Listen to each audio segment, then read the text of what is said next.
Picture this. Tuesday morning, Las Vegas, 2003. The neon signs are still bleeding color from the night before. The gambling floors are humming their endless, mechanical hymn. And somewhere deep in the service corridors of one of the most cash-saturated resorts on the Strip, a man in a pressed uniform is pushing a brass luggage cart through a hallway that almost nobody watches. He is a bellboy. He has been invisible for years. And right now, in this moment, he is walking out with $35.5 million. No gun, no mask, no accomplice confirmed, not a single alarm triggered. He just walked out, got in a van, and disappeared completely, surgically, without a trace for 7 years. This is not a film. This is not a dramatization. This is the documented, reconstructed, FBI-investigated story of one of the most patient, methodical, and staggering financial crimes in the history of Las Vegas. A city that was literally engineered to protect its money. A city whose casinos employ more surveillance technology per square foot than most federal buildings. And a man who beat all of it with a luggage cart. And 11 minutes. If you have never heard this story, buckle in, because this one is going to stay with you. And if you love true crime that goes beyond the surface and gets into the psychology, the forensics, and the financial architecture of how these crimes actually happen, subscribe right now and hit the bell. This channel is where those stories live. Now, let's go back to where this really begins. The man we are calling Maxwell Dellaway does not fully exist in any single court record. He exists in the gaps in the margins of FBI field reports, in casino security memos marked confidential, in the whispered institutional shame of a resort that spent years trying to decide whether admitting what happened would destroy them faster than staying quiet. His real name is a ghost, but his actions are documented in ink. What we know from reconstructed timelines, forensic accounting records, and the investigative work of the FBI's Financial Crimes Unit is that he started at the Sandstone Grand Hotel and Casino on the Las Vegas Strip in 1998. 26 years old, no criminal record, clean background check, decent references out of Reno, assigned to the bell desk. And for 5 years, he did exactly what was expected of him. He carried bags, he smiled at guests, he learned every corridor, every service elevator, every blind spot in every camera grid in that building. He befriended security staff. He covered extra shifts. He became the kind of employee that supervisors pointed to during orientation and said, "This is what reliability looks like." That was not coincidence. That was architecture.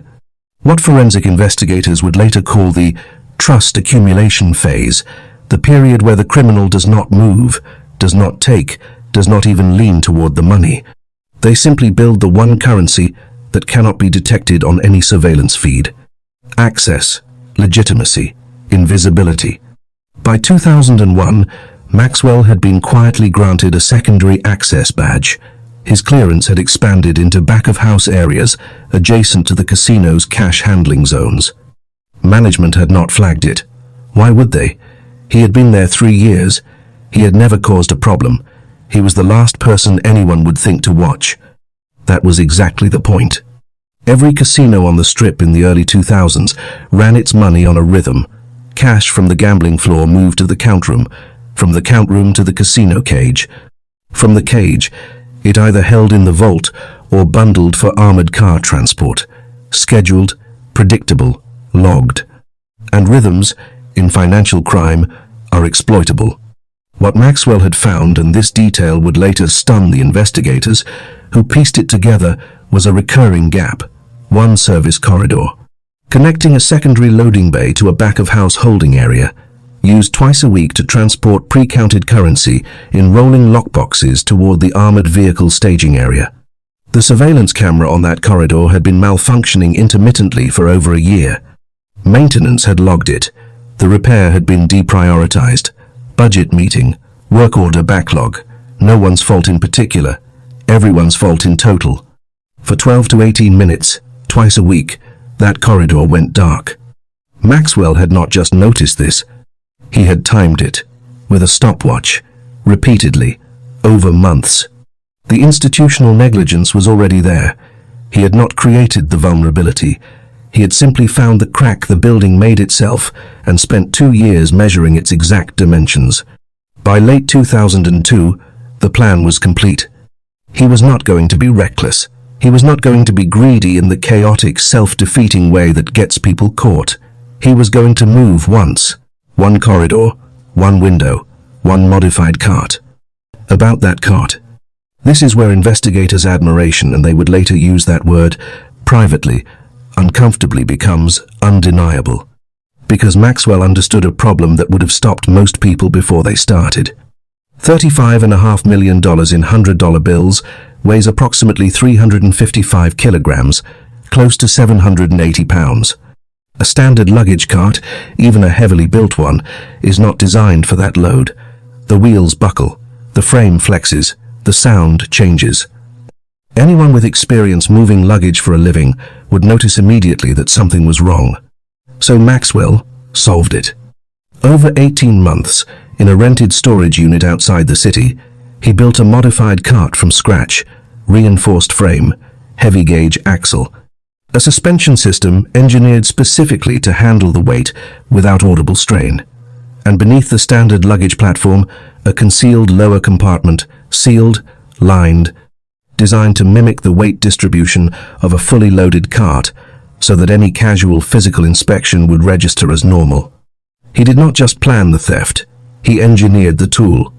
And he specifically targeted not general currency, but the high denomination staging area, hundreds only, maximum value per kilogram. The math was precise because everything about Maxwell was precise. March 4th, 2003. Maxwell clocked in at 6:45 a.m. He worked his shift, carried bags, smiled at guests, ate lunch in the staff cafeteria at noon, was seen by at least 4 colleagues across the morning, exchanged pleasantries with a security guard he had known for 2 years. At 1:17 p.m., he moved the cart into the secondary loading bay corridor. Pretext: retrieving a maintenance supply order. He had done it legitimately dozens of times before. Nobody looked twice. At 1:19 p.m., the corridor camera went dark. One bundle, then another, all hundreds. He was not counting the money, he was counting the seconds. The cash had been logged as staged in the adjacent holding area, pre-counted, pre-bundled, awaiting the next chain of custody handoff to the armored car crew. Except the handoff documentation had not been formally completed, a gap in the paperwork. Another institutional failure Maxwell had spent months confirming was real and recurring. The concealed compartment filled, the reinforced frame held without a sound. At 1:33 p.m., the corridor camera came back online. At 1:35 p.m., Maxwell clocked out, early. He told the front desk supervisor he had a dentist appointment. The supervisor noted it without concern. Maxwell had never taken unscheduled leave before. 1 afternoon off in 5 years was not suspicious. It was overdue. He walked to the employee parking structure, loaded the cart into a rented van, drove north on I-15. He never came back. For 48 hours, nobody knew anything was wrong. This is the detail that financial investigators find most alarming about this case, and most instructive. The missing currency was not flagged immediately, because the documentation gap in the chain of custody handoff created genuine ambiguity. The cash had been logged as staged, but never formally assigned. When the armored car team arrived for the next scheduled pickup, the discrepancy did not initially read as theft. It read as a processing error. Internal auditors were called before law enforcement. The casino's loss prevention team spent 12 hours trying to reconcile paperwork before the conclusion became unavoidable. $35,500,000 was gone. The FBI arrived on March 6, 2003, 2 days after Maxwell had already crossed state lines. What followed next would not just be a manhunt. It would be a forensic autopsy of a crime that had been committed in plain sight by a man who had built his cover story so completely that investigators had to work backward through 5 years of unremarkable behavior to find the edges of what he had actually been doing. The rental van was found in Henderson, Nevada, wiped clean. The false identity used to rent it traced back to a deceased man from an Ohio death record, $1,994. The social security number had been carefully maintained over years, a credit file built slowly, with small transactions designed to keep it active and completely unremarkable. Maxwell had been constructing this exit identity since 1999. The same year he first saw the corridor camera malfunction. Forensic accountants traced it back that far, a parallel life, built brick by brick, alongside the legitimate one. While he was earning tips and covering shifts and becoming the most trusted bellboy on the property, he was also building the person he was going to become the moment he left. Cell phone records ended at the Nevada-Utah border on March 4th. His personal bank accounts, modest, normal, untouched, sat completely still. He never withdrew his final paycheck. He left behind an apartment with furniture, a television, and half a carton of eggs in the refrigerator. He had not run. He had transitioned. Then came the moment investigators had been waiting for. 18 months into the investigation, a tip from a contact at a Central American bank flagged a man matching a reconstructed description of Maxwell attempting to open a private account. The account application had a detail that snagged a slight inconsistency in the date formatting on a supporting identification document. A tiny thing, the kind of thing most bank clerks would wave through. This one did not. She flagged it internally. The application was pulled for secondary review. By the time that secondary review reached anyone with the clearance to act on it, 6 days had passed. The man had not returned to complete the account opening. Gone. As if he had sensed the hesitation from 6 countries away. Investigators would later say it was the closest they ever got in the first 3 years. A bank teller in Panama. 6 days. That was the margin. The trail went cold again. Completely, brutally cold. For 7 years, Maxwell Dellaway, or whoever he had become, simply did not exist in any way that law enforcement could locate. No flagged border crossings. No pattern-matched financial activity. No sightings.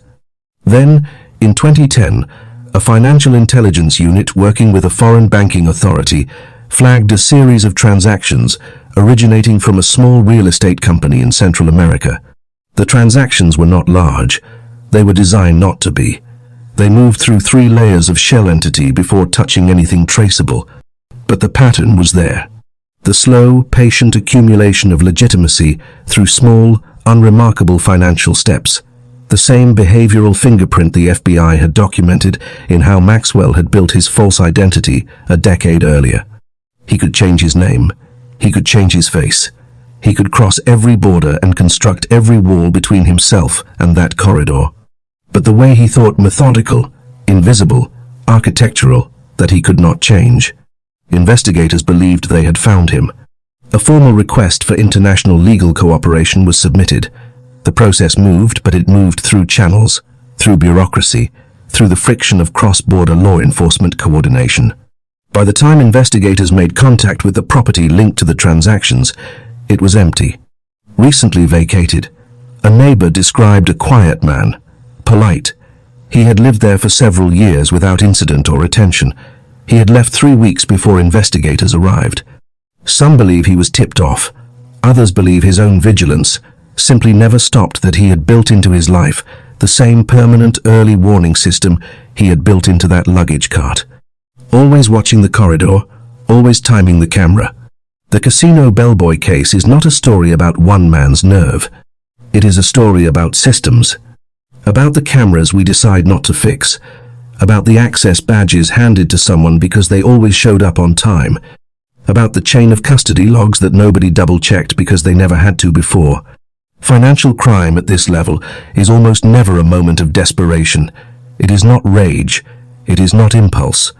It is patience, the kind of patience most of us cannot even conceive of, applied against an institution that trusted its own routine more than it trusted its own vigilance. Maxwell Dellaway understood something that most people miss entirely, that the greatest heist is not the one that overwhelms the system. It is the one that waits until the system overwhelms itself. $35.5 million. No weapon, no confirmed accomplice, no conviction. Just a man, a modified luggage cart, 11 minutes, and a corridor that nobody bothered to fix. As of the time this documentary was produced, Maxwell Dellaway has never been formally charged. The statute of limitations on several associated offenses has run out.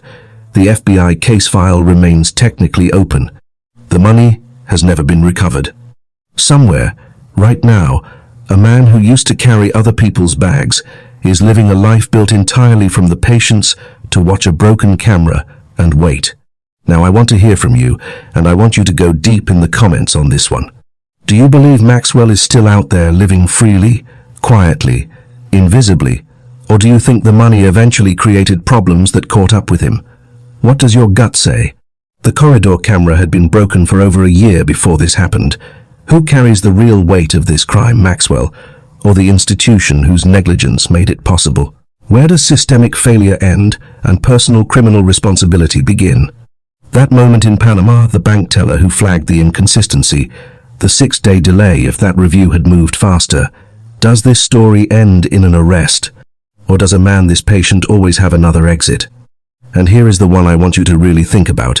He spent 4 years preparing before he touched a single dollar.